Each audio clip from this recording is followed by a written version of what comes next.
پھنسانے والا کام، یہ ان کے طریقہ کار ہیں، یہ ایک سیاسی طریقہ ہے جس سے لوگوں کو کرتے ہیں. اس سے کسی قسم کا کوئی روزگاری میں کوئی فائدہ نہیں ہونا، اس میں کسی قسم کا ان کا بھی کوئی فائدہ نہیں ہے، وہ جو بچوں کا بھی ہے ایسے ہی ہے. اب 3 مہینے کا جب سرٹیفکیٹ لے کے جائیں گے تو کوئی بھی اس کو نہیں مانتا کہ جی آپ کا یہ ایکسپیرینس ہے، یہ تو آپ نے کیا. سب سے پہلے یہ بتائیں وہ بچہ کہاں لگے جو پی ایچ ڈی کر کے جا رہا ہے یا باہر ہے بالخصوص، اور چاہے گریجویٹ ہے، وہ جو جب تک آپ اسے کسی جگہ ادارے میں جاب نہیں ملے گی. اچھا مجھے یہ سمجھ نہیں آتی کہ انٹرویو پر جب بلایا جاتا ہے وہ ان ساری اس کی سی ویز دیکھنے کے بعد جو ہے انہیں شارٹ لسٹ کرنے کے بعد بلایا جاتا ہے نا.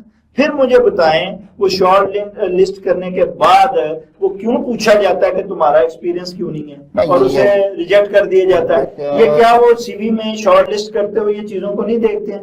باہر آپ دیکھیں کسی بھی جگہ جہاں انٹرویو کال آئی ہے باہر لائنیں لگی ہوتی ہیں، ہجوم ہے باہر بے روزگار بچوں کا جو کیا کرتے ہیں آپ اس کی عزت نفس کو مجروح کرتے ہیں. نہیں، یہ خود عزت نفس کو اپنے کو مجروح کر رہے ہیں لوگ. میں یہی بات بتا رہا ہوں. اب دیکھیں میٹرک کا اگر پی این ہے، پی این کے لیے کوئی درکار ہے 10 یا 5 یا 2 وہاں پہ درکار ہے اگر ویکینسیز ہیں، تو ایم اے والے کا کیا کام ہے کہ وہاں جا کے لائن میں کھڑے ہو؟ اگر وہ اس کو کر دیتے ہیں تو وہ میٹرک والے بیچارے کی تو آپ نے آگے دوری کر دی نا.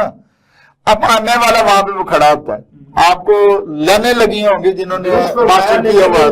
یہی پتہ لگتا ہے اچھا بے روزگاری ہے، مجبور ہو کے وہ لوگ ہیں. یہ بات آپ کے آگے درست ہے کہ ان کو نہیں دینی چاہیے جاب. یہ میں کہہ رہا ہوں.